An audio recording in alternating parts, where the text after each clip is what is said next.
talk about this is like trying to paint the sun. Bonjour seekers, life mentors, life masters. Welcome to LifeMASTERsClub. And today, as promised, I'll do a short video introducing the Christ consciousness as was requested by one of our members who we'll refer to as G.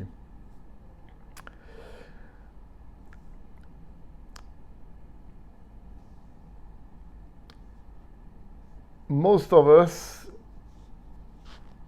believe that we know and that we understand what consciousness is.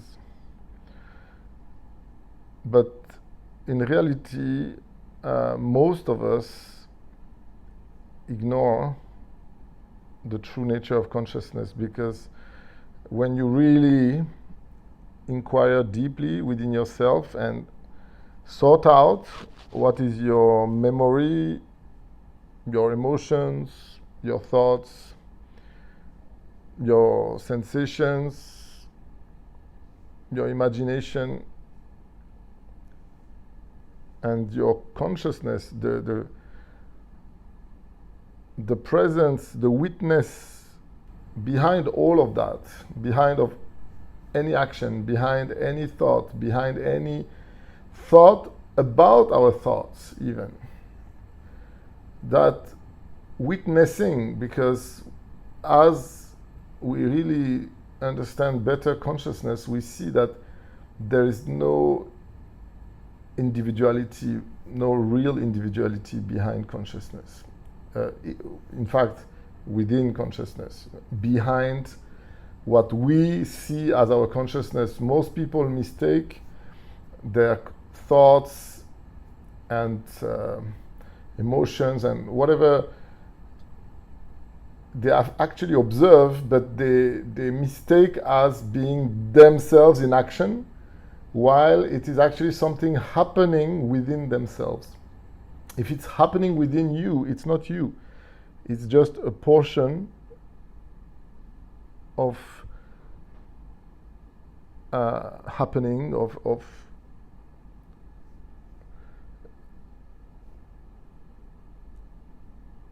unfoldment of life. It's a portion, and the whole unfoldment of life is your experience. It's what you are absorbing into your consciousness, observing and creating at the same time. So we can say that consciousness is not an individuation, it's really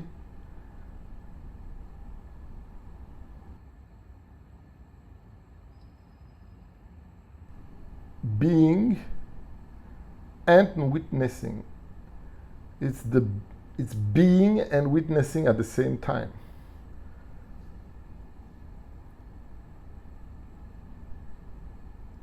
It's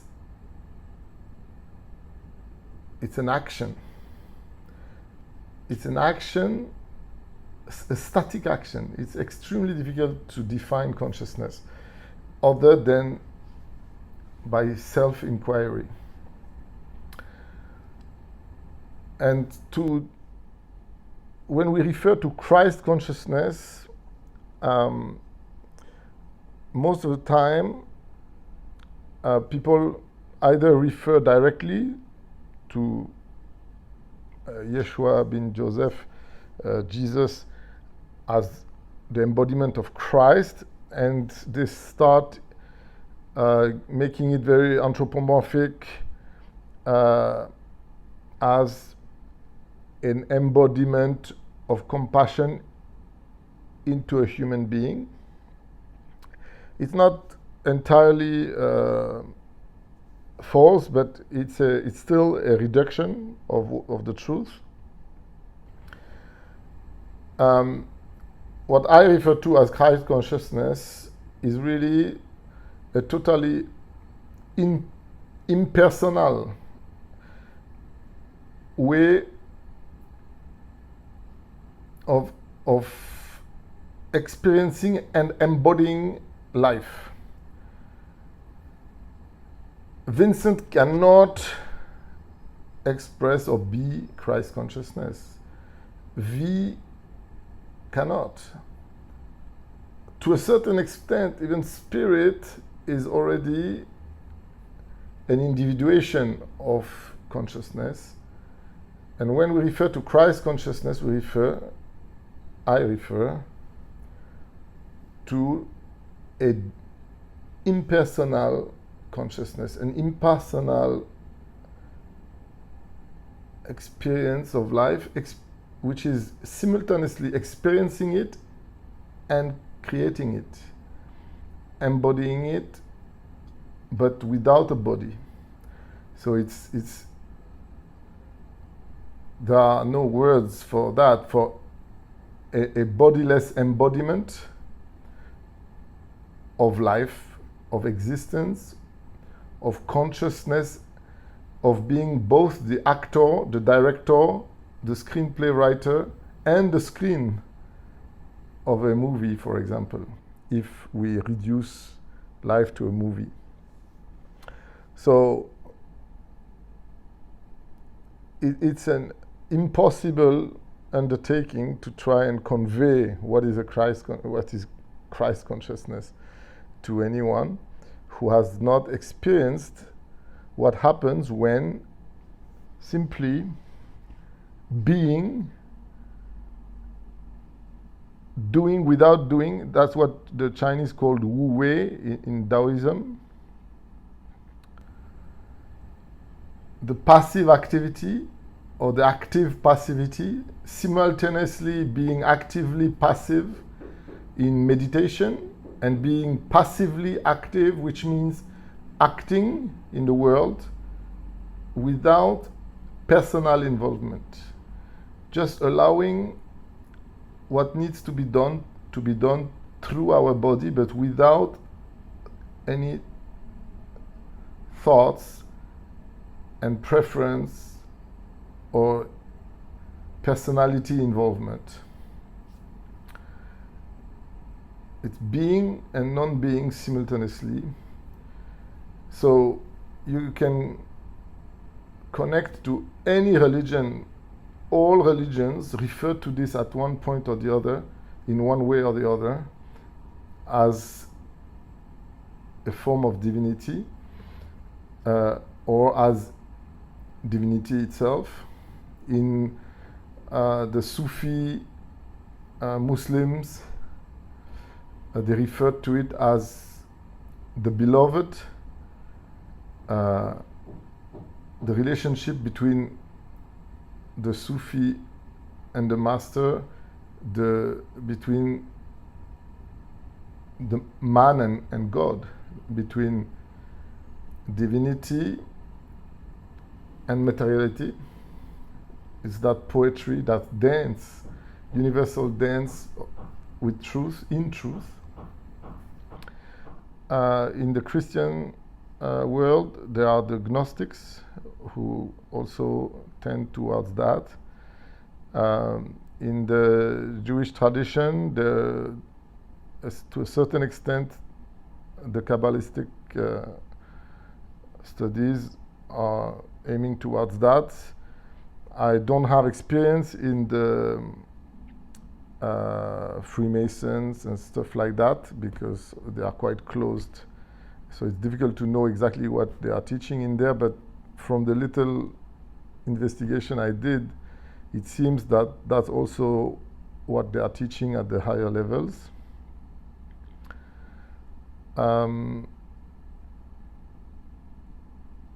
If you look at the Hindus, also their representation of Shiva or Kali, or they have different divinities for really different aspects of the one divinity. The Muslims also, they have so many names for God, and if you are not careful, you will assume that these are separate things, but no, they are just all the characteristics of an infinite God.